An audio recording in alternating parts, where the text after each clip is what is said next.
말씀 선포하겠습니다. 오늘 말씀의 제목은 회개하지 아니하면 망하리라, 열매 맺지 못하는 무화과 나무 비유란 제목으로 말씀을 전하도록 하겠습니다. 오늘은 사순절 3주 6의 구원 사르크스 회개 그 열매에 관한 말씀입니다. 회개하지 아니하면 망하리라, 열매를 맺지 못하는 무화과 나무 비유 복음을 통해 회개의 필요성을 예수님께서 제기해 주셨습니다. 회개가 왜 필요한지 예수님께서 가르쳐 주셨습니다. 1절 말씀부터 보시면, 그때 마침 두어 사람이 와서 빌라도가 어떤 갈릴리 사람들의 피를 그들의 제물에 섞은 일로 예수께 아뢰니라고 말씀하고 있습니다.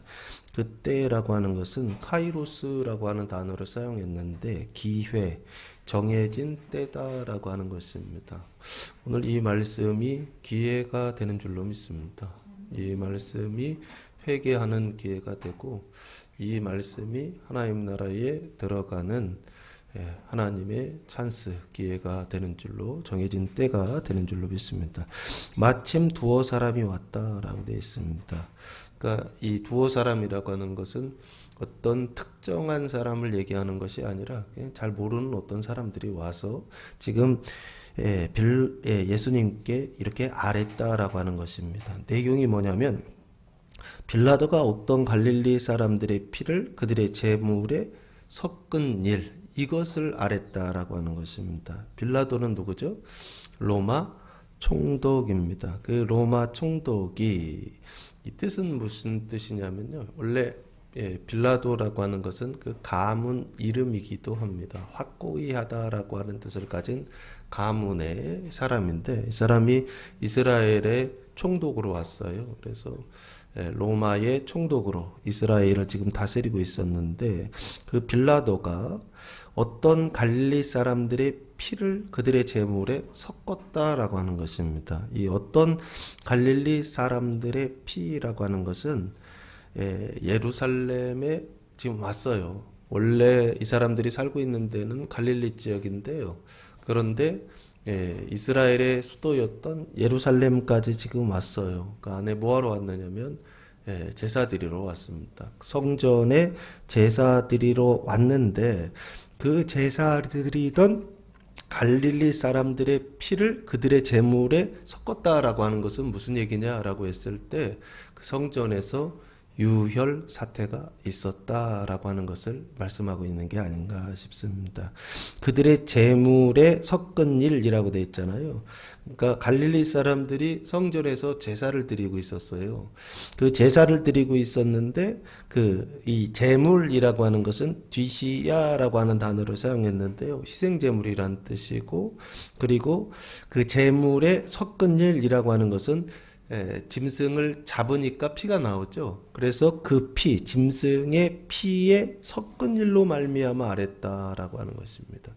성전에서 제사 드리고 있는 사람들을 로마 총독이 와서 로마 군대를 동원해서 어떻게 했느냐라고 했을 때, 지금 숙청했다. 이 사람들을 잡아 죽였다. 근데 어디서 죽였느냐 했을 때, 그 자리에서 이 사람들을 죽였다라고 하는 것입니다. 그 사건, 그 일을 지금 아랬다라고 하는 것입니다. 그래서 이 빌라도가 어떤 갈릴리 사람들의 피를 그들의 제물에 섞은 일로 예수께 아뢰되라고 되어 있어요. 그럼 이 갈릴리 사람들은 죽임을 당한 사람들이고, 로마 군인이 죽였다라고 하는 것은 종교적인 죄를 지어서 죽인 게 아닙니다.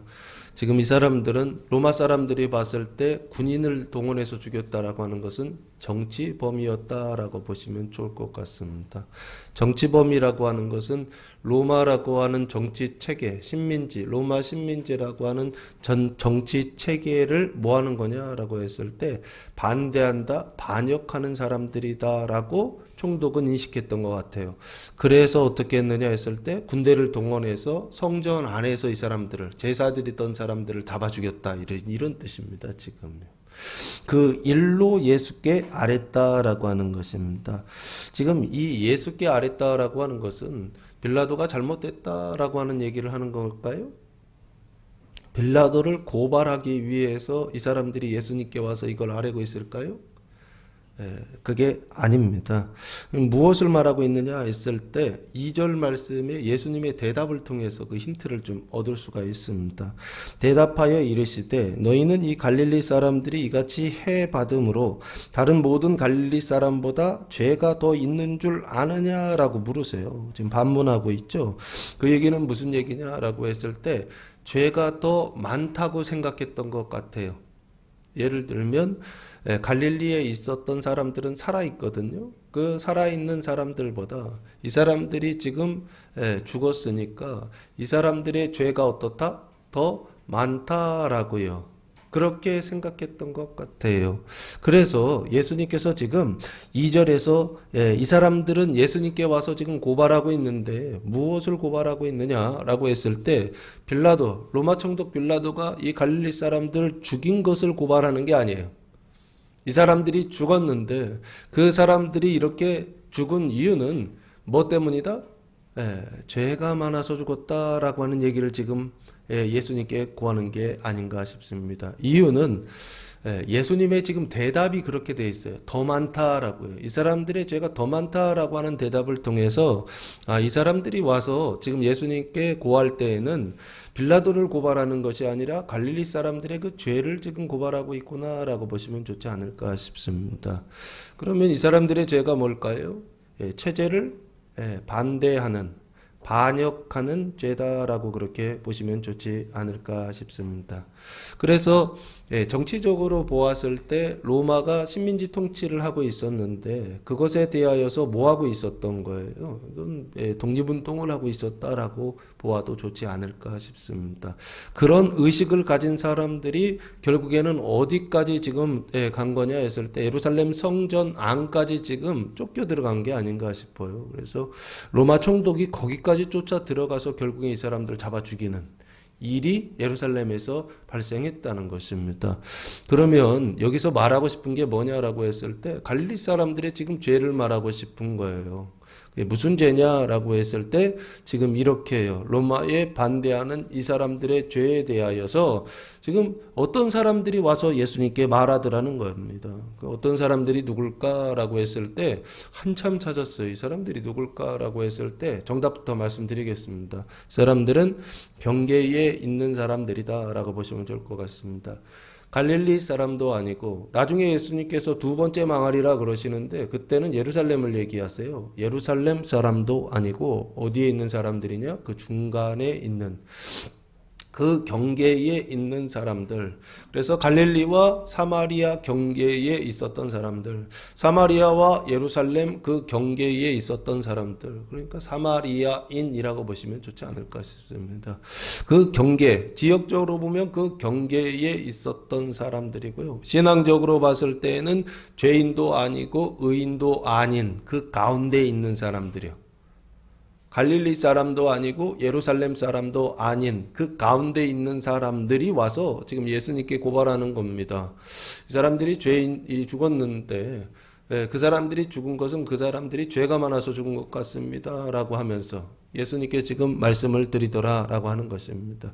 거기에 대하여 예수님께서 뭐라고 대답하시느냐 라고 했을 때 2절 대답하여 이르시되 너희는 이 갈릴리 사람들이 희생을 당한 죽임을 당한 정치범으로 죄인으로서 죽임을 당한 이 갈릴리 사람들이 이같이 해 받음으로 해라고 하는 단어가 파스코라고 하는 단어로 사용했는데요. 고난 받음으로 다른 모든 갈릴리 사람보다 죄가 더 있는 줄 아느냐라고 그렇게 말씀하고 있습니다. 요 갈릴리라고 하는 것은 어디냐라고 했을 때 이스라엘 북부 지방입니다. 그 이스라엘 북부 지방에 지금 살아있는 갈릴리 사람들보다 죄가 더 있는 줄 아느냐? 그러니까 그렇게 알고 있다는 얘기예요.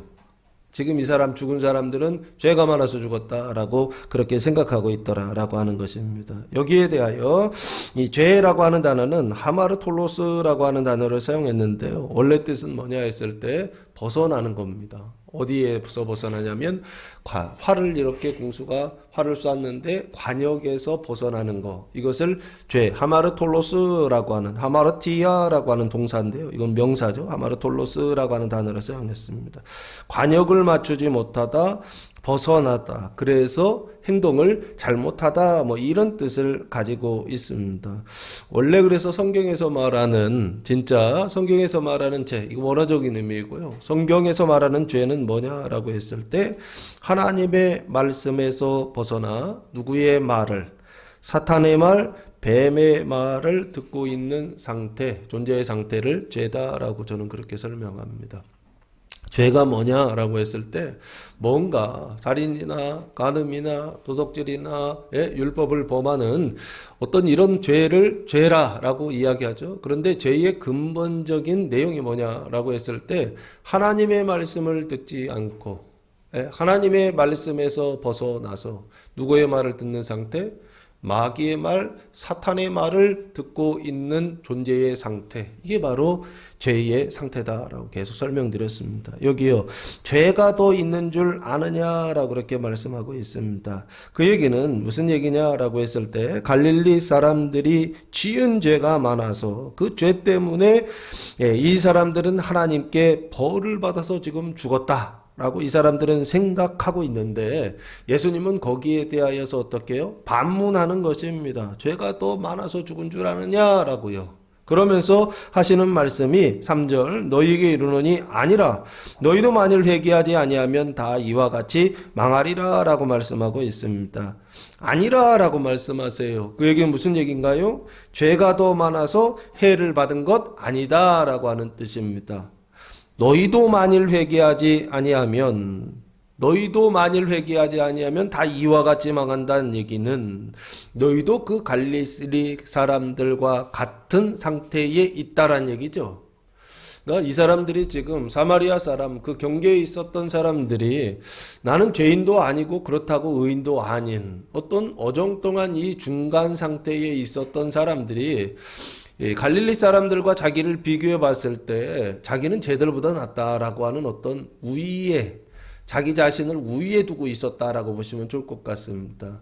그런 상태에 있을 때 예수님 뭐라고 하시냐면 너희도 회개하지 아니하면 다 그와 같이 망할 것이다 라고 하면서 너희 걔들하고 똑같은 존재야 라고 예수님 말씀하고 있더라 라고 하는 것입니다. 요 회개하지 아니한다 라고 할 때 이 회개라고 하는 단어는 메타노에오 라고 하는 단어를 사용했는데요. 원래 뜻은 다르게 생각하다 그리고 죄를 뉘우치다 라고 하는 뜻을 가지고 있습니다. 회개라고 하는 것은 뭔가요? 뭔가 잘못하고 있는데 그 잘못한 것에 대하여서 돌이키는 거 이걸 회개라고 그러잖아요. 회개라고 하는 성경이 말하는 회개는 뭐냐라고 했을 때 내 마음대로 하다가 누구에게 돌이키는 것이요? 하나님께로 돌이키는 거 이게 회개다. 세상으로 가다가 하나님께로 돌이키는 거 이걸 회개다라고 그렇게 말하는데 진짜 회개는 뭐냐라고 했을 때 뱀의 말을 듣지 않고 누구의 말을 듣기 시작하는 것이요? 하나님의 말씀을 듣기 위하여 돌이키는 거 이게 바로 회개다라고 저는 생각합니다. 그래서 뱀의 말이라고 하는 것은 무엇인가요? 지난주 시험에서 지지난주죠. 첫 번째 시험, 마귀의 시험이 있었죠. 예수님께서 시험을 당하셨는데, 마귀에게 시험을 당하셨을 때, 그 첫 번째 시험이 뭐였죠? 돌이 떡이 되게 하라라고 하는 것입니다. 그래서 사람이 떡으로만 사는 것 아니다 라고 교회에서 가르치다 보니까 교회에 있는 또 뭐 성도들은 부자가 되면 안 된다, 물질에 욕심을 부리면 안 된다, 거기 집착하면 안 된다 라고 교회가 가르쳤거든요. 제가 볼 땐 그 얘기하는 것 같지가 않더라라고 그때 설명을 드렸습니다. 왜 그러냐라고 했을 때 부자와 가난하다라고 하는 것을 어떻게 정의를 할 수 있느냐 말이에요. 그렇죠? 1,000만 원을 가지면 부자입니까? 1억을 가지면 부자입니까? 10억을 가지면 부자예요? 100억을 가지면 부자예요? 얼마를 가져야 부자인 건가요? 그러니까 부자라고 하는 기준이 결국에는 상대적일 수밖에 없다라고 하는 것입니다. 그러면 돌이 떡이 되게 하라라고 하는 것은 뭐냐라고 했을 때 네가 만들어 먹어라. 네 인생의 그 배고픔의 문제 네가 해결하라라고 하는 시험이 바로 첫 번째 뱀의 시험이었다라고 말씀을 드렸죠. 네가 하라라고 하는 네가 너의 문제를 해결하고 네가 너를 구원하라고 하는 이 뱀의 시험을 저는 뭐라고 했느냐면 행위 언약이다라고 그렇게 말씀드렸습니다. 여기 똑같죠? 뱀의 말을 듣지 않고 돌이키는 거, 이게 회개다라고 하는 것입니다. 그럼 뱀의 말을 듣는다는 게 뭐냐라고 했을 때 돌이 떡이 되게 하라라는 식의 네가 하라라고 하는 행위 언약의 말을 듣지 않는 것이요. 그게 바로 진정한 회개다라고 되어 있습니다.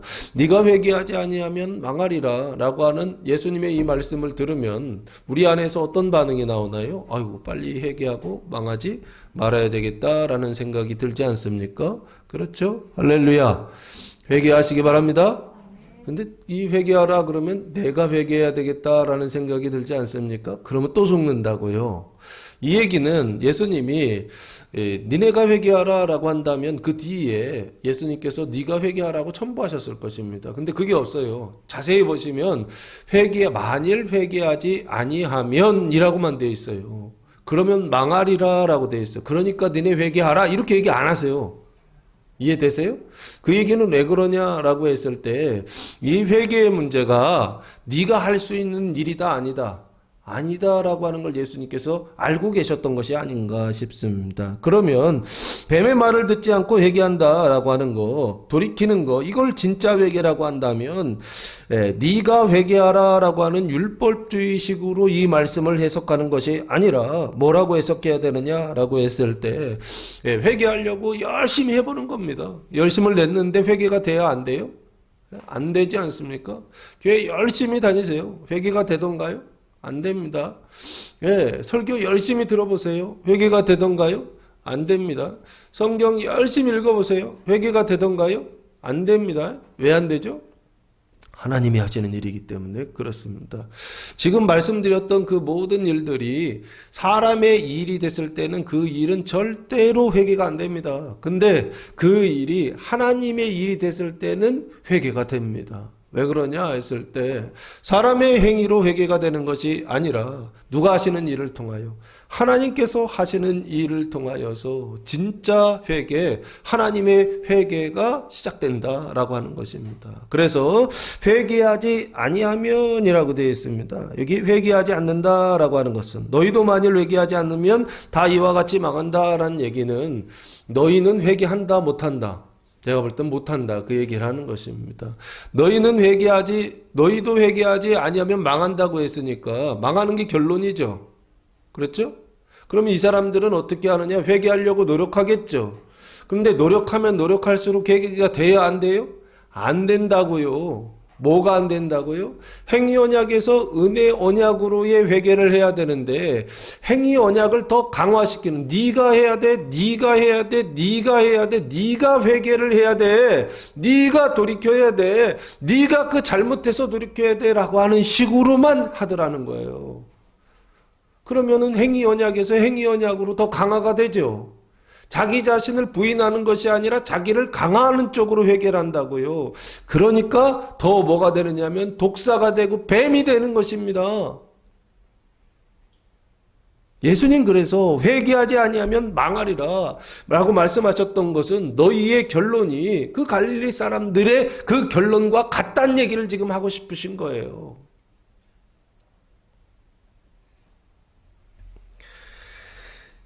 그래서 다시 다 이와 같이 망하리라 할 때 이와 같이라고 되어 있습니다. 이와 같이 망한다라고 하는 것은 유사하게 망한다라고 하는 뜻을 가지고 있고요.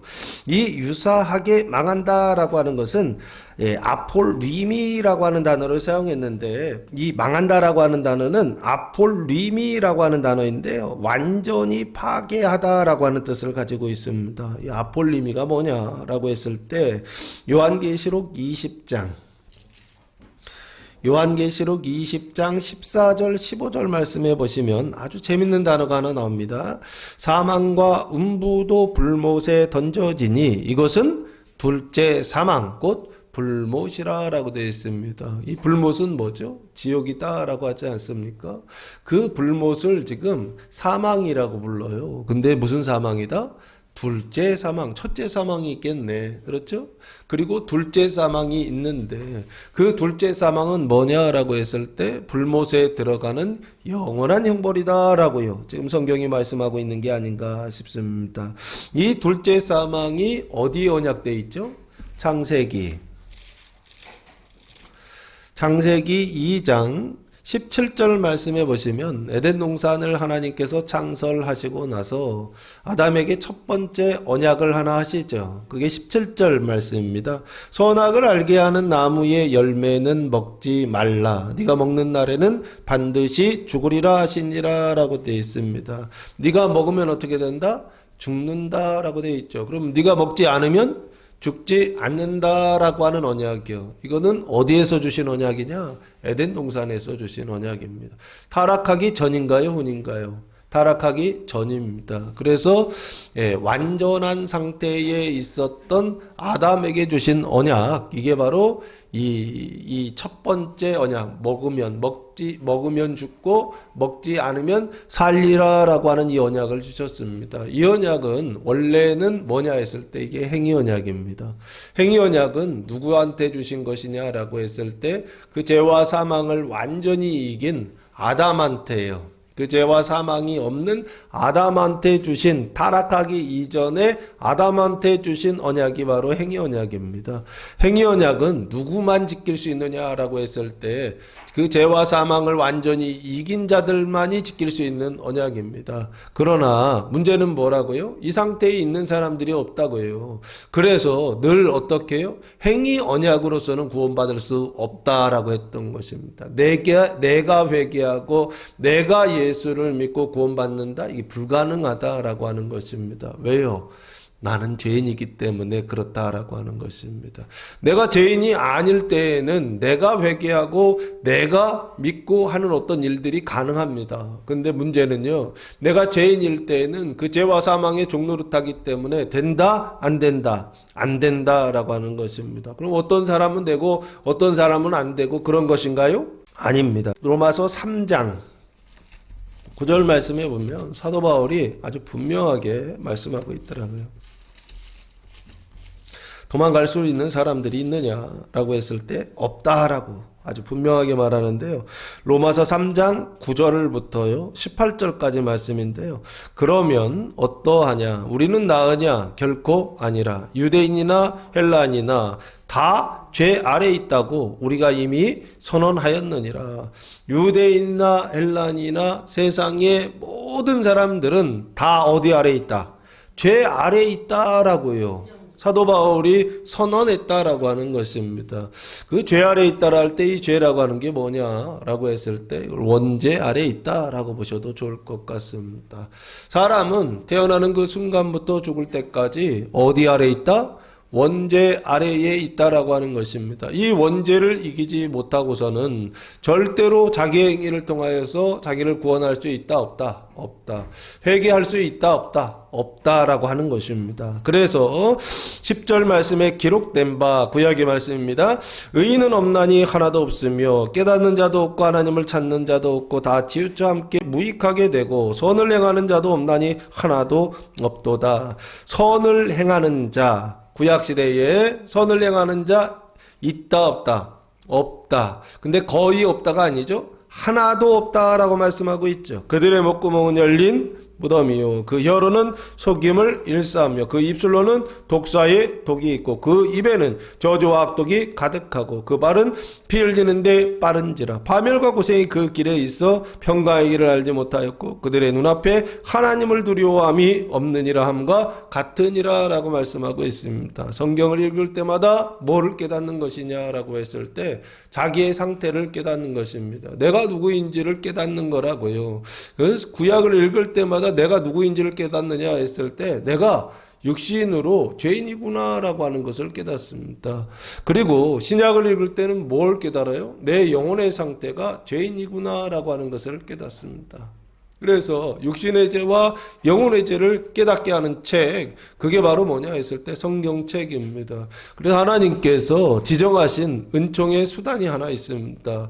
회개할 수 있는, 이거 하면 회개하게 해줄게 하셨던 은총의 수단이 있는데 그게 바로 성경책입니다. 성경, 구약을 통해서 육신의 죄를 깨닫고 신약을 통해서 영혼의 죄를 깨닫게 하시는 하나님께서 지정하신 방법, 수단, 그게 성경책이라고 하는 거예요. 그래서 성경에서는 끊임없이 세상의 모든 사람들은 원죄 아래에 있고 육신의 죄와 그 영혼의 그 죄의 문제를 가지고 태어난다라고 하는 거, 그거 해결하지 못하면 구원받을 수 있다 없다? 없다요. 갈릴리 사람들이 망했던 것처럼 너희도 똑같이 망할 것이다 라고 예수님께서 그렇게 말씀하고 있는 것입니다. 그런데 여기서 망한다 라고 했으니까 우리는 망하지 않기 위해서 회개해야 되겠네 라고 그렇게 생각합니다. 근데 회개해야 되겠네 라고 하는 것까지는 좋은데 내가 회개해야 되겠네 라고 하는 게 마귀가 속이는 것입니다. 회개해야 되겠네 라고 생각하고 열심히 해보세요. 회개가 되던가요? 10년을 다녀도 회개가 안 됩니다. 내 마음의 그 목마름과 그 갈급함은 여전히 더 목마르고 더 배고픈 상태가 되더라는 것입니다. 그럼 어떻게 되느냐 했을 때 내가 하는 것을 하나님이 하는 것으로 그 주어를 주체를 바꿔야 된다라고 하는 것입니다.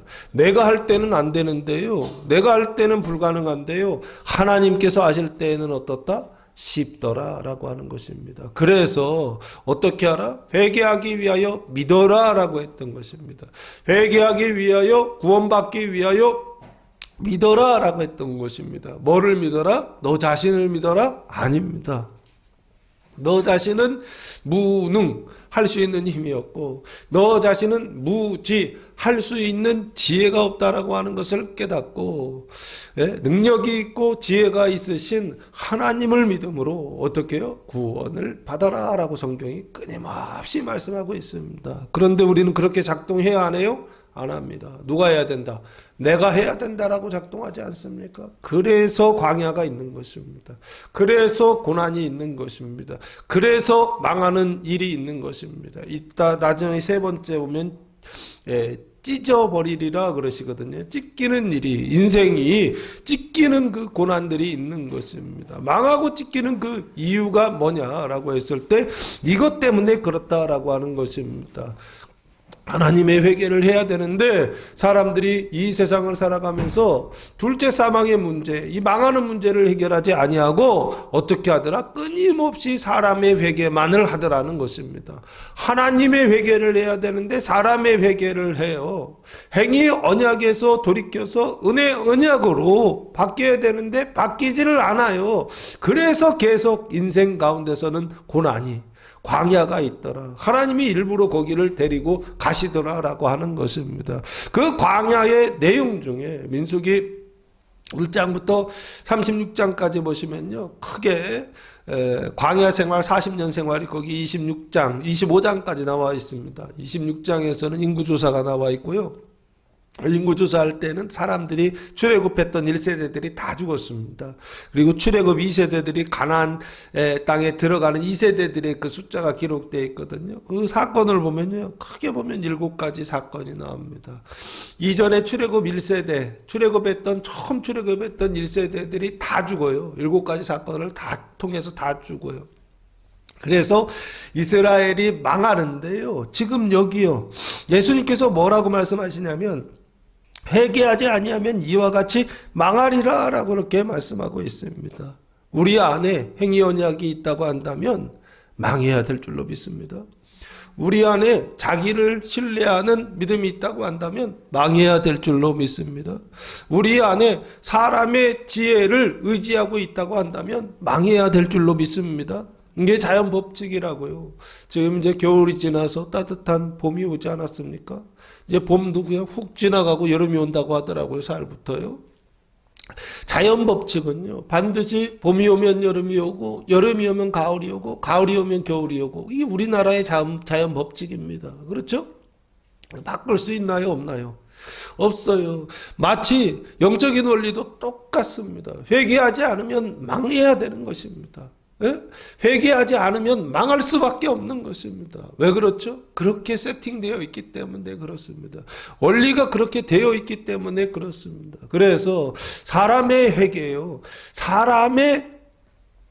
사람의 돌이키는 어떤 이런 행위들을 통하여서 결국에는 어떻게 되느냐라고 했을 때 갈릴리 사람들이 어떤 갈릴리 사람들의 그 피를 그들의 제물에 섞은 일이 그 사건이 발생했던 것처럼 망하는 그 일들이 우리 인생 가운데에서 자연스럽게 나타날 수밖에 없다라고 하는 것입니다.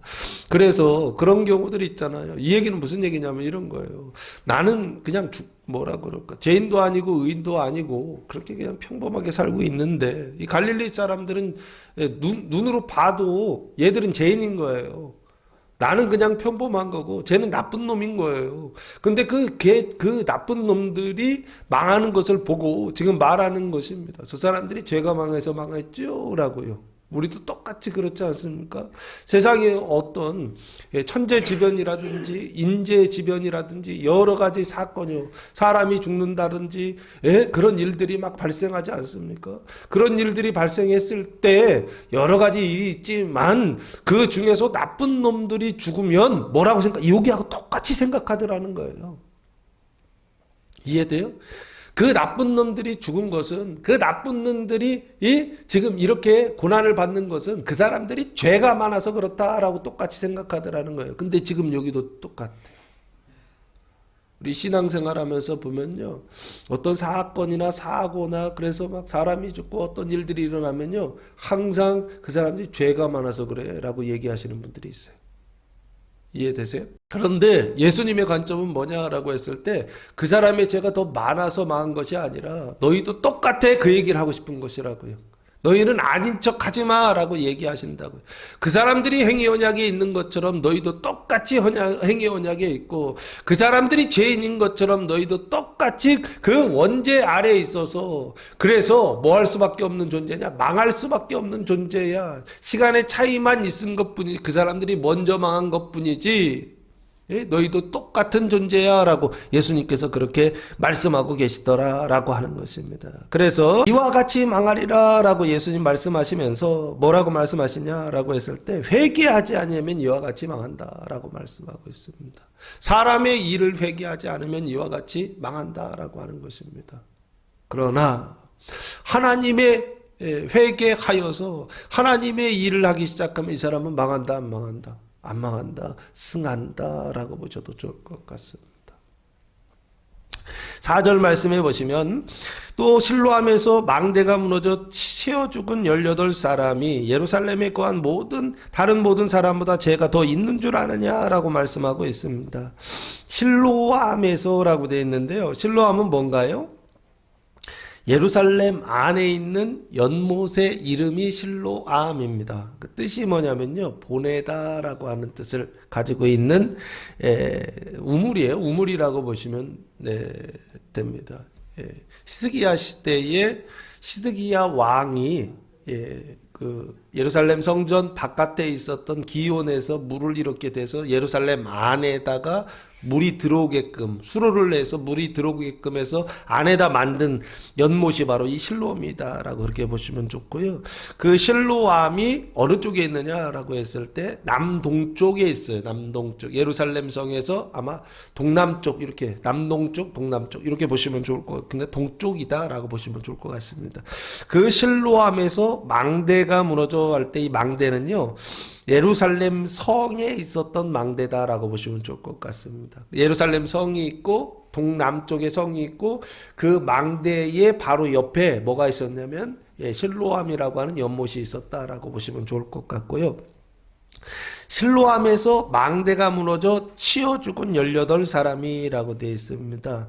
그러면 망대가 무너졌다라고 되어 있죠. 망대가 무너져 가지고 결국에 몇 명이 죽었냐면 18명의 사람들이 죽었다라고 하는 것입니다. 망대는 보통 사람들이 몇 명이 올라가요. 이 망대라고 하는 것은 그 망을 보는 것이에요. 적군이 침투할까봐 경계를 서는 어떤 그런 곳인데 군대에서도 경계 설 때 그 안에 몇 명이 들어가죠? 초소에 2명이 들어가지 않습니까? 왜 2명이 들어가죠? 그 정도 사이즈만, 망대의 역할이 그거예요. 막 10명, 20명, 100명 들어가서 싸우는 장소가 아니고 한두 명 들어가서 보초만 서면 되는 어떤 그런 장소란 말이에요. 그런데 여기요, 18명이 치여 죽었다는 거예요. 무너져가지고. 그러니까 18명이 지금 들어가 있는 거죠. 그렇죠? 그러면 한번 생각해 봐야 돼요. 예루살렘 안에, 지금 예루살렘 그 성벽 위에 망대가 있는데 그게 무너졌는데 사람들이 너무 많이 올라가 있어요. 18명이나 올라가 있더라는 거예요. 이건 제가 혼자 그냥 유추한 겁니다. 이거 왜 올라갔을까라는 생각을 했어요. 아니, 한 명이나 두 명만 올라가야 될 망대에 18명이나 올라가 가지고서 거기서 그 망대를 어떻게 지키고 있었다는 거예요. 좀 이상하지 않습니까? 그리고 여기에서는 설명이 되지 않아요. 이게 뭔가를 지칭하고 있는 것 같더라라고 하는 것입니다. 그래서 저는 이렇게 생각했습니다.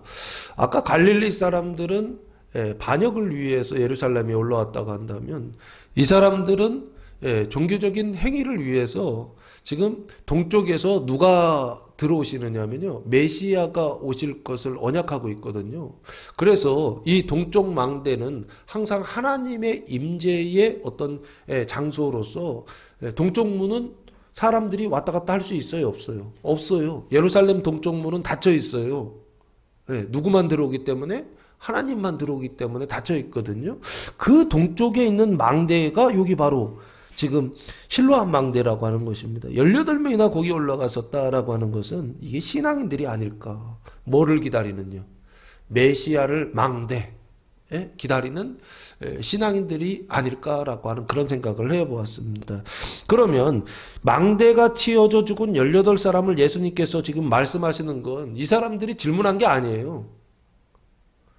이 사람들의 질문은 갈릴리 사람들이에요. 그 사람들과 늘 자기를 비교하는 거예요. 왜요? 내가 쟤들보다 낫다라는 생각을 가지고 있어서 그래요. 쟤들보다 신앙도 낮고 쟤들보다는 죄인이 아니다. 쟤들보다는 악하지 않다. 쟤는 나쁘고 나는 그래도 좋다라고 하는 어떤 비교의식이 있기 때문에 갈릴리 사람들 얘기한 거거든요. 거기다 대고 예수님이 지금 얘기도 꺼내지도 않았던 이 사람들 얘기를 지금 하는 것입니다. 이 사람들도 똑같이 죽었어요. 사고로 죽었어요. 그런데 어떤 사고라고요? 신앙적인 열심이요. 어떤 그런 것들 때문에 지금 죽었다라고 하는 표현이 아닐까. 그럼 이 사람들은 종교적으로 볼 땐 죄인이에요, 의인이에요? 비교할 수 없는 의인이다라고 보시면 좋지 않을까 싶어요. 종교적인 열심 때문에 결국에 뭐 사고 때문에 죽기는 했지만 이 사람들의 이 죽음은 어떤 뭐라 그럴까요? 가치 없는 어떤 개죽음이다. 뭐 이런 뜻이 아니에요. 이 사람들의 죽음은 자기 신앙을 어떻게 해요?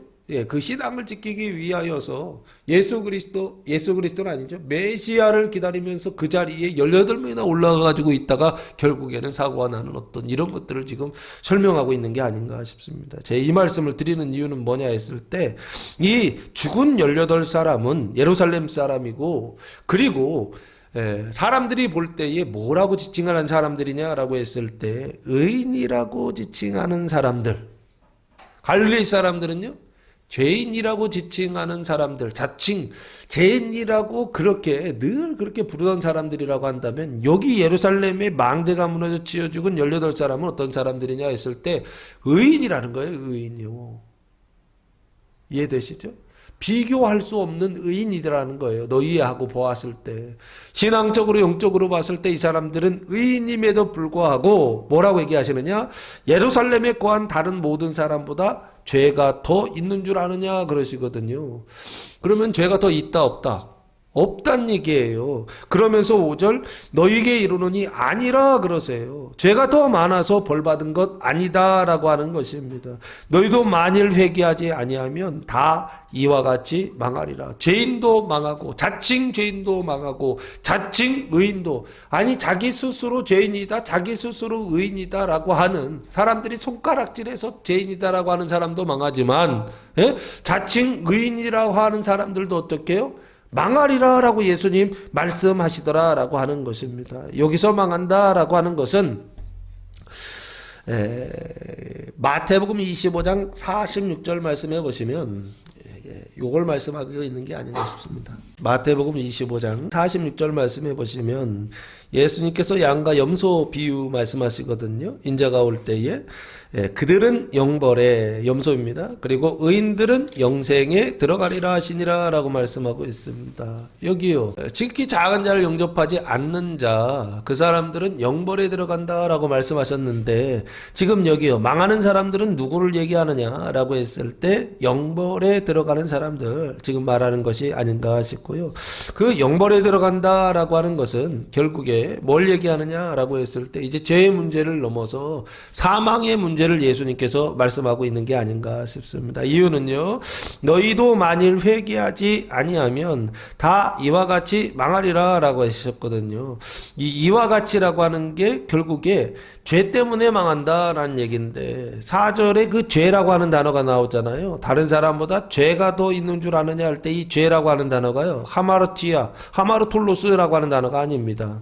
좀 달라요. 뭐라고 되어 있느냐면 오페일레테스라고 하는, 오페일레테스라고 하는 단어를 사용했는데요. 뜻은 빚진 자, 범죄자라고 하는 뜻을 가지고 있습니다. 범죄자가 뭐냐 했을 때 존재의 상태를 설명하는 것이 아니라 행동의 상태를 지금 설명하고 있는 게 아닌가라는 생각을 해봤습니다. 그래서 그 사망이 더 있는 줄, 죄가 더 있는 줄 아느냐라고 했는데요. 그 사망이 더 있는 줄 아느냐라고, 사망이 더 많아서 벌을 받았다고 생각하느냐라고 보셔도 좋지 않을까. 범죄한 일들이 많았다라고 하는 것입니다. 5절 너희에게 이르노니 사망이 아니라 그러시거든요. 사망이 많아서 벌 받은 것 아니다라고 그렇게 말씀하셨습니다. 너희도 회개하지 아니하면 어떻게 된다? 다 망한다. 죄 때문에 망하고 결국에는 사망 때문에 망할 것이다 라고 하는 것입니다. 그래서 이 회개하지 아니하면이라고 하는 것은 사망에서 생명으로 돌이켜야 되고, 그리고 이 회개한다 라고 하는 것은 그 뱀을 섬기는, 사탄을 섬기는, 지지난주에 그 마귀의 시험 가운데 두 번째 시험이 뭐였죠? 나한테 절하라 이거였잖아요. 지극히 높은 데 데리고 가서 나한테 절하라. 그러면 이 권세 너한테 주겠다. 권능 주겠다. 그러거든요. 지금 여기요, 똑같이 뭐라고 얘기하느냐 했을 때 그 뱀을 섬기는 그 절하는 일을 멈추고, 이게 사망입니다.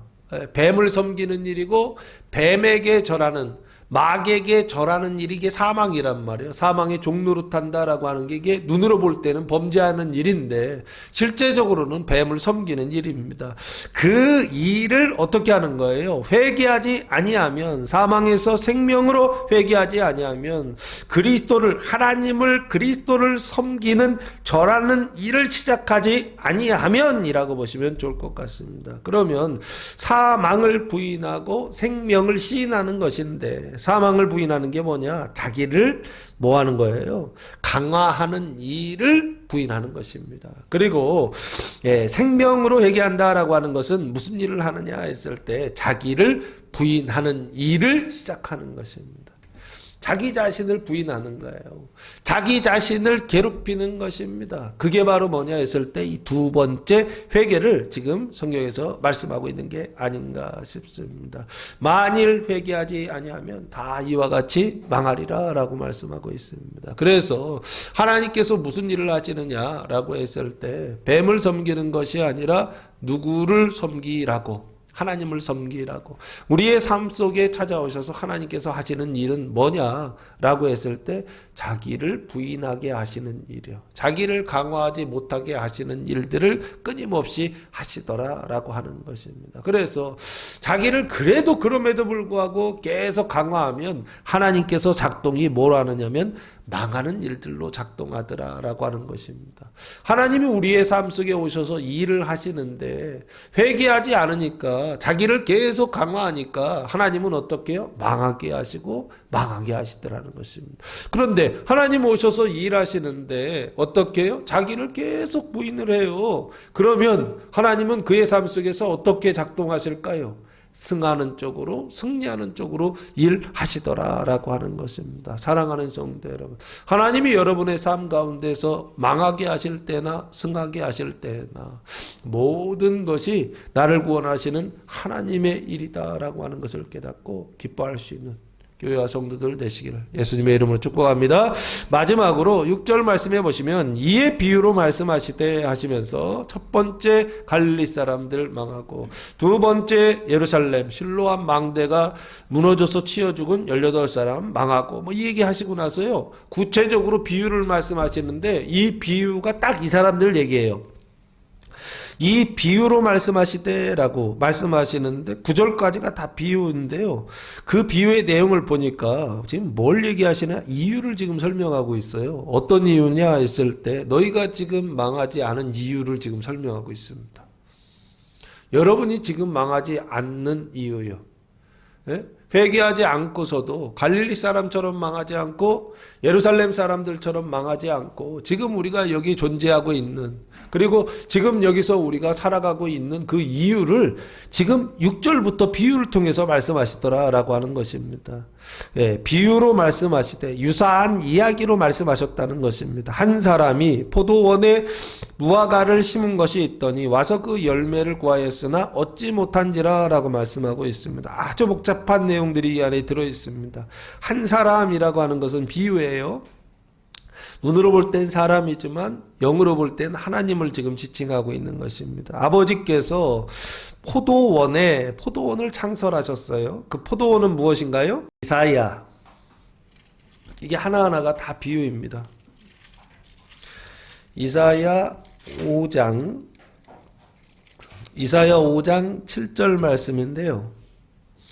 이사야 5장 7절 무릇 만군의 여호와의 포도원은 뭐다? 이스라엘 족속이요. 그가 기뻐하시는 나무는 뭐다?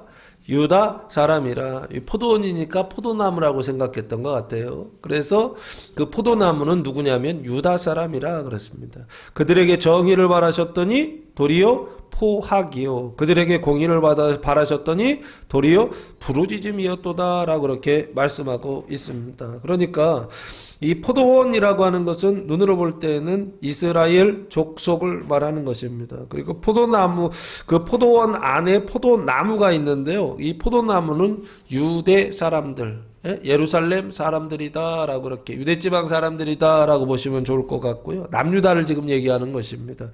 그리고 이 포도원에는 나무가 하나 더 있어요. 그게 바로 뭐냐면 무화과 나무입니다. 그런데 그 무화과 나무는 그럼 뭐다? 남유다를 제외한 그 중부지방과 북부지방의 10개 지방이 북이스라엘이라고 하는 나라가 나눠졌잖아요. 그 북이스라엘을 지금 지칭할 때 무화과 나무라고 지칭하고 있어요. 포도원의 나무가 두 그루예요. 다른 것도 있기는 있습니다. 근데 크게 보면 이 두 그루가 있습니다. 하나는 포도나무 남유다와 또 하나는 무화과나무 북이스라엘. 이 두 나무가 지금 있는데 심은 것이 있더니 그러니까 하나님 아버지께서 포도원에 나무 두 그루를 심었는데 포도나무는 얘기도 하지 않아요. 지금 무슨 나무만 얘기하고 있더라? 무화과나무 얘기만 하고 있어요. 의도적이죠? 왜요? 지금 예수님께 와서 질문하는 사람들이 무화과나무란 얘기예요. 그래서 아까 너희도 회개하지 않으면 망한다 할 때 그 너희 대명사를 뭐로 봐야 되느냐? 이 포도나무로 보면 안 되겠다. 무화과나무로 봐야 되겠다라는 생각을 했던 것이고요. 그 무화과나무가 누구냐라고 했을 때 저는 이게 사마리아인이라고 보시면 좋지 않을까 했던 것입니다. 누가복음은요 관심이 유다에도 있지 않고 갈릴리에도 있지 않아요. 어디 있느냐? 사마리아인, 그 경계에 있는 사람들, 중간에 있는 사람들한테 있습니다. 왜 그러냐 했을 때 제가 볼 때 사망이 생명으로 넘어가는 경계가 누가복음이기 때문에 그런 것 같습니다. 누가복음 24장에 예수님 부활하시고 나서 사도들에게 오셔서 첫 번째 하신 말이 뭔지 기억나십니까? 너희에게 뭐가 있을지어다? 평강이 있을지어다. 그때 거듭남이 시작된 것 같아요. 사망이 생명으로 바뀌는 일이 성취가 되었습니다. 그럼 누가복음 그 앞에 있었던 내용들은 다 뭘 얘기하고 있느냐 했을 때 사망을 생명으로 바꾸는 일, 죄를 의로 바꾸고 사망을 생명으로 바꾸는 그 일의 마지막이 누가복음에 지금 기록되어 있다라고 보시면 좋지 않을까 싶고요. 그래서 지금 포도나무는 의도적으로 생략되어 있고요. 무화과 나무를 심은 것이 있더니 아버지가 무화과 나무를 심었다는 것입니다. 그리고 와서 그 열매요. 그러니까 무화과 나무의 열매는 무화과죠. 그 과실을 구하였으나 라고 되어 있습니다. 얻지 못했다 라고 되어 있어요. 그러면 이 무화과 그 열매 그 과실은 뭘까요? 로마서 14장 이게 의와 생명인데요. 그 의와 생명을 이렇게 표현하고 있습니다. 로마서 14장 17절 말씀해 보시면 하나님의 나라는 먹는 것과 마시는 것이 아니요 오직 성령 안에 있는 의와 평강과 희락이라 라고 말씀하고 있습니다. 그 열매는 뭐냐? 하나님께서 지금 포도원을 창설하시고 나라를 세우셨잖아요. 그리고서 나무를 심고 그 나무에서 지금 열매를 구하시는데 그 열매는 뭐냐라고 했을 때 하나님 나라의 열매다라고 보시면 좋을 것 같습니다. 그 하나님 나라의 열매는 뭐냐라고 했을 때 의와 평강과 희락이라고 되어 있거든요. 의는 칭의를 얘기하는 것 같고 평강은 중생, 거듭남을 얘기하는 것 같고 희락은 생명의 성장, 거룩을, 성화를 지금 말씀하고 있는 것 같습니다. 그래서 열매를 구했다라고 하는 것은 결국에 뭘 얘기하느냐? 의와 생명의 열매다라고 보셔도 좋지 않을까 싶고요. 그 의와 생명의 열매가 뭐냐라고 했을 때 완전한 열매를 웨슬리는 완전이라고요. 그리스도인의 완전이라고. 그 죄와 사망이 없는 완전이라고요. 점과 흠과 티도 없는 완전의 상태다라고 그렇게 설명하고 있습니다. 여기요. 열매를 구하였으나 얻지 못했다라고 하는 것입니다. 그 얻지 못했다라고 하는 것은 왜 얻지 못했을까요? 이 사람들이 성화의 과정에서 실패하고 있다라고 보시면 좋지 않을까 싶고요. 그 성화의 과정에서 실패한 이유는 무엇일까요? 세 번째 시험이요. 마귀의 세 번째 시험을 통과하지 못해서 그런 게 아닌가 싶습니다. 그 마귀의 세 번째 시험은 뭐였죠? 성전 꼭대기에 데리고 올라가죠. 그리고 거기서 뭐하라?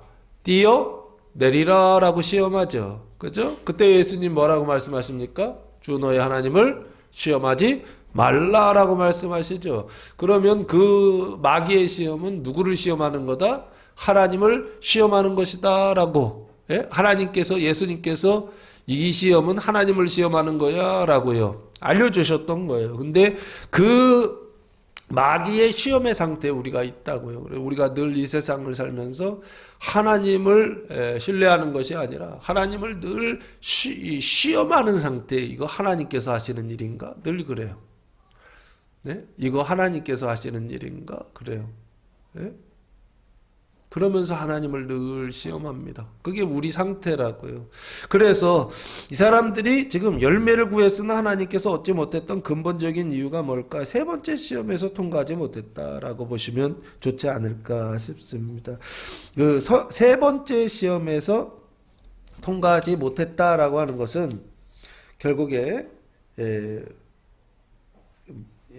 세 번째 시험을 통과하지 못한 이유는 뭐냐라고 했을 때 이런 것입니다. 머리로는 알고 있어요. 근데 성경을 읽지 않아요. 예를 들면 이런 거 있잖아요. 이거 하나님께서 하시는 일인가 라고 하는 걸 교회 다녀서 설교를 통해서 들어서 알고는 있어요. 그런데 성경이 부족해요. 하나님의 말씀 로고스가 부족해요. 그래서 늘 누구를 시험하더라? 하나님을 시험하는 상태에 있더라는 것입니다. 아시겠습니까? 아시겠어요? 흐레마는 있는데 로고스가 없다고요. 해석은 있는데 하나님의 말씀, 기록된 하나님의 말씀을 읽지를 않는다고요. 읽는데 부족하다고요. 그래서 늘 어떤 상태요? 세 번째 시험을 통과하지 못하더라는 것입니다. 이게 지금 이 상태라는 거예요. 열매를 구하였으나 얻지 못했다라고 하는 것입니다. 그래서 7절 말씀해 보시면 포도원 지기에게 이르되 내가 3년을 와서 이 무화과 나무에서 열매를 구하되 얻지 못하니 찍어버리라. 어찌 땅만 버리게 하겠느냐라고 말씀하십니다. 지금 아버지 포도원 주인이 포도원 지기에게 이르되라고 되어 있습니다.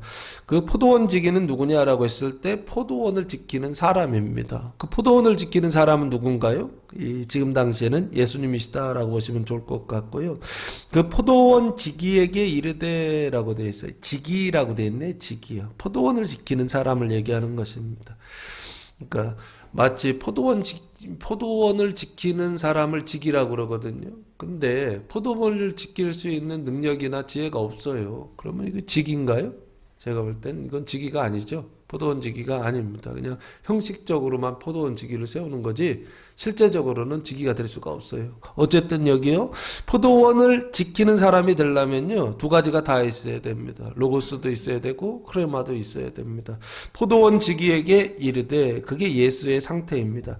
내가 3년을 와서 하나님께서 3년을 와서 그랬었어요. 포도원에 3년 동안 오셨다는 것입니다. 하나님이 포도원에 오신 사건이 뭘까 했을 때 예수님의 공생애로 보는 게 좀 낫지 않을까 싶습니다.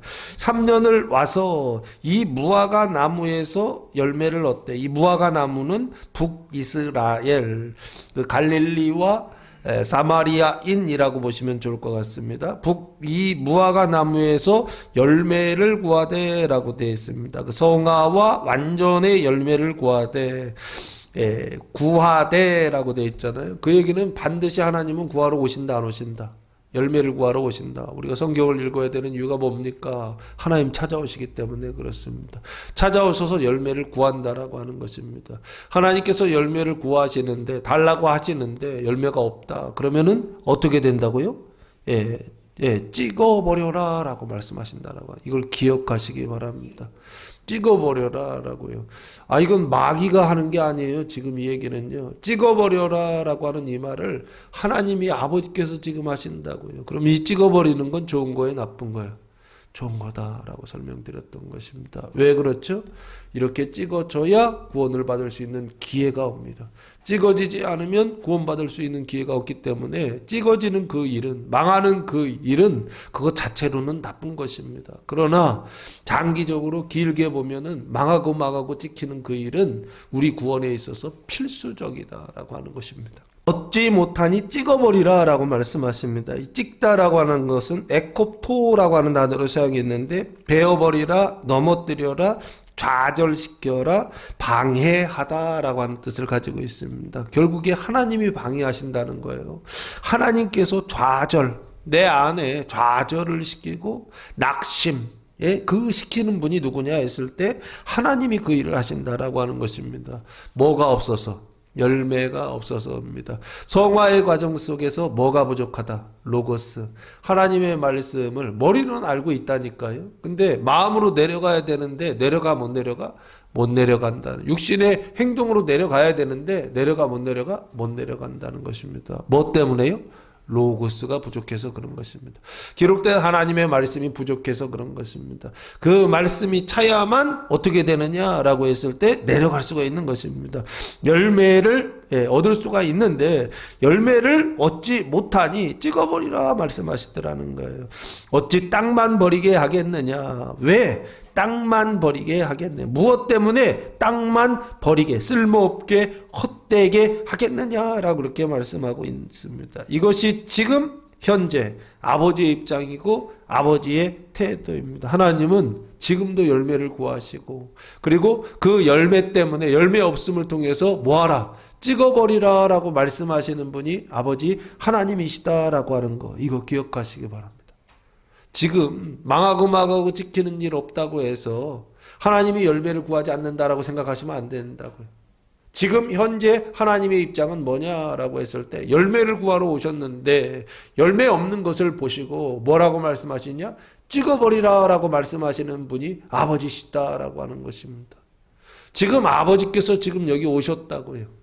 이게 지금 현재의 아버지의 입장이라 오셔서 여러분에게 한 사람 한 사람 지금 호명하시면서 딱 지정하시고 열매 없음 갖고 와 그랬더니 안 갖고 와 그러니까 찍어버려라 그렇지. 그게 아버지 입장이라고요. 아시겠죠?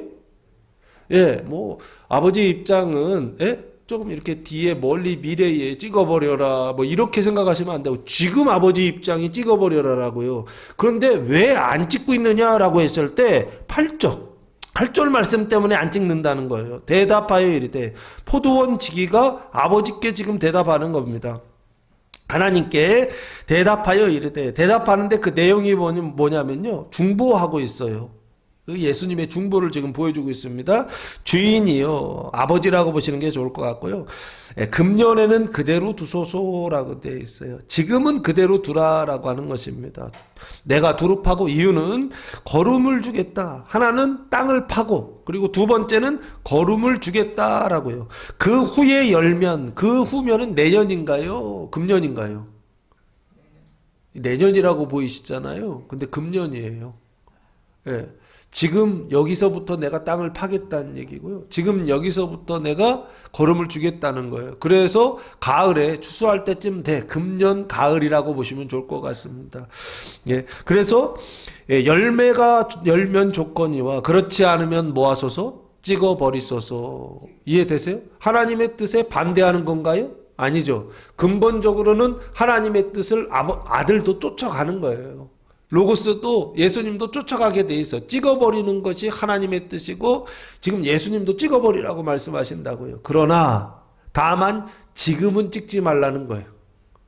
그러면 뭐예요? 이 사람들한테 원래 지금은 찍어버리는 그것이 이 사람들의 결론이란 말이에요. 우리의 결론인데 지금 아버지께서 나를 찍지 않는 이유, 망하고 찍어버려야 되는데 찍어버리지 않는 이유가 뭐냐, 끝장내지 않는 이유가 뭐냐, 예수님이 붙들고 있더라는 거예요. 마지막 기회를 달라는 거예요. 그 사람들 보고 달라는 게 아니에요. 내가 땅을 파겠다는 거예요. 예수님이 땅을 파고 예수님이 거름을 줄 테니까, 내가 거름을 줄 테니까 하나님 나를 봐서 한 번만 용서해 주세요. 지금 그 얘기예요. 그 얘기는 무슨 얘기인가요? 열매가 없어도 된다는 얘기가 아니에요. 이 얘기는 시간만 좀 주세요라고요. 기회만 한 번 더 주세요라고요. 지금은 열매가 없지만 내가 열심히 일해서 이 사람들 안에 뭐가 있게 하시겠다? 열매 있게 하시겠다라고 하는 것입니다. 행위 언약을 무슨 언약으로? 은혜 언약으로 바꾸시겠다라는 얘기를 예수님 이렇게 하고 있는 게 아닌가 싶습니다. 그래서 심판을 뭐 해달라, 유보해달라라고 중보하고 있더라는 것입니다. 그 얘기는 뭐예요? 지금 현재가 심판이고 찍어버리는 상태인데 잠깐만 유보해 주세요. 내가 올 한 해 열심히 일해서 땅을 파고 그리고 거름을 주어서 좋은 땅이 그 열매 맺게 할 테니까 하나님 어떻게 아버지 한 번만 기회를 주세요 라고요. 지금 아버지께 지금 간청을 하고 있는 게 아닌가 싶습니다. 이게 지금 세상의 상태고 이게 나의 상태다라는 인식을 늘 해야 됩니다. 예? 좀 과거에도 심판이 없었고 지금도 심판이 없고 망하고 지키는 일 없었는데 이런 식으로 생각하면 안 된다라고 하는 것입니다. 이미 도끼, 그 뿌리에 도끼가 놓여 있는데 찍지 않는 이유는 뭐냐? 나한테 뭔가 좋은 조건이 있어서 찍지 않는 게 아니라고요. 열매가 있어서 찍지 않는 게 아니라고요. 누가 맡고 계시다? 예수님이 포도원 지기가 맡고 계시더라라고 하는 것입니다. 예수님의 상태에 있는 교회가 맡고 있더라라고 하는 것입니다. 포도원 지기의 상태에 있는 그리스도의 상태에 있는 그리스도의 몸된 교회가 어떻게 해요? 그 죄와 사망을 짊어지고 있더라라고 하는 것입니다. 그 죄와 사망을 짊어지고 두릅하고 기름을 어떻게 해요? 거름을 주더라라고 하는 것입니다. 그 교회의 수고, 그리스도의 수고를 통하여 심판이 잠깐 유보된 거예요. 그리고 잠깐 시간적 여유를 준 것뿐이다라고 하는 것입니다. 그럼 그때 어떻게 해요? 정신 바짝 차리고 열심히 성경 읽어야 되는 것입니다. 하나님 말씀 열심히 읽어야 되는 것입니다. 왜요? 행위 언약으로 읽으란 얘기가 아닙니다. 하나님이 지정하신 수단이 성경 읽기예요. 이거 읽으면 내가 은혜 줄게. 성경 읽으면 들으면 하나님의 말씀을 들으면 내가 믿음 줄게 하셨기 때문에 성경 읽으라고 했던 것입니다. 이것을 불교에서 득도하듯이 돌을 닦듯이 그런 식으로 자기 수양하는 방식으로 성경 읽기 하면 실패합니다. 네, 아니라고요. 성경을 통해서 뭘 깨달아야 된다고요? 나의 죄를 깨닫고 성경을 통하여 내가 원죄 아래에 있다라고 하는 것을 깨닫고 내가 능력 없다, 이 원죄의 문제를 해결할 수 없다라고 하는 것을 깨닫고 내 안에 지혜 없다라고 하는 것을 무지혜, 이 죄의 문제를, 원죄의 문제를 해결할 수 있는 지혜 없다라고 하는 것을 깨닫고 돌이키는, 하나님 나는 나의 문제, 이 원죄의 문제를 해결하기 위하여 내 능력으로 내 지혜로 이거 해보려고 어떻게 발버둥 쳤는데 하나님 이거 안 되네요. 안 되는 것을 아주 분명하게 깨달았습니다. 하나님, 이제는 나를 의지하지 않고 이 능력이 있으시고 지혜가 있으신 이 원죄의 문제를 해결해 주실 수 있는 하나님만 의지하기를 원합니다. 돌이킬 수 있는 교회와 성도들, 이런 은혜가 부어지는 교회와 성도들 한 주간 되시길 예수님의 이름으로 축복합니다. 자, 그래서 땅을 파고 거름을 준다라고 했을 때, 땅을 파고 거름을 주는 것은 포도원 지기의 일이다. 땅을 판다 그랬잖아요. 땅을 이렇게 파면 땅 입장에서 어떨까요? 아프겠죠? 이해되십니까? 땅은 자기를 자꾸 단단하게 하는데 그 단단한 땅을 막 이렇게 후벼 판단 말이에요. 그러면 내 마음이 어떨까요? 괴롭겠죠. 지금 예수님이 하시는 일은 뭐냐 했을 때 자기를 괴롭히는 일을 하시는 것입니다. 사람을 괴롭히는 일을 하시는 거예요. 그리고 거기다 뭐를 주신다? 거름을 주신다. 거름이 뭔가요? 땅을 기름지게 하는 물질이다라고 뜻을 가지고 있는데요. 거름의 대표적인 내용이 뭔지 아세요? 똥이나 오줌이나 어떤 부패물 어떤 이런 것들이라고 딱 그렇게 명시가 되어 있더라고요. 대표적인 게 똥이나 오줌, 배설물이에요. 이게 거름의 핵심 내용입니다. 이 거름이 결국에는 눈에 보이는 거름을 통해서 눈에 보이지 않는 거름을 이야기하고 있는데, 그 땅을 기름지게 하는 그게 뭘까라고 했을 때 하나님의 말씀 로고스와 흐레마다라고 보시면 좋지 않을까 싶습니다. 성경을 읽고 하나님이 하신다라고 하는 이 믿음을 주리니라고 보시면 좋을 것 같고요. 이후에 금년에 만일 열매가 열면 조건이와 성화의 열매, 그 구원의 완성이라고 하는 완전의 열매를 열면 조건이와 그렇지 않으면 모아서서 찍어 버리소서라고요. 포도원지기가 중복하더라라고 하는 것입니다. 이것은 포도원지기의 입장이고 태도입니다. 찍어버리라라고 하는 것 자체를 바꿀 생각이 없어요. 열매가 없다면 찍어버리는 것이 좋다라고 하는 입장을 가지고 있더라라고 하는 것입니다. 그 얘기는 무슨 얘기인가? 기회를 한 번만 주십시오라고 하는 것입니다. 그 기회는 그럼 뭐다? 항상 있는 것이 아니라 예수님께서 지금 붙들고 계셔서 주시는, 중보해서 주시는 기회구나라고 하는 생각을 가지시고, 하나님께서 지금 나를 찍고 계시지 않는다, 망하고 찍히는 일이 우리의 인생 가운데서 당연히 나타날 수밖에 없는데, 지금 그렇지 않다고 한다면 예수님이 붙들고 계시다라고 하는 것이고, 망하고 찍히는 일이 있다고 한다면 그 일을 통하여 나를 구원하실 것이다 라고 하는 믿음을 가지고 더 열심히 성경을 읽고, 망하는 인생이 아니라 그 망함을 통하여 결국에는 승리하는 교회와 성도가 되시기를 예수님의 이름으로 축원합니다. 기도하겠습니다.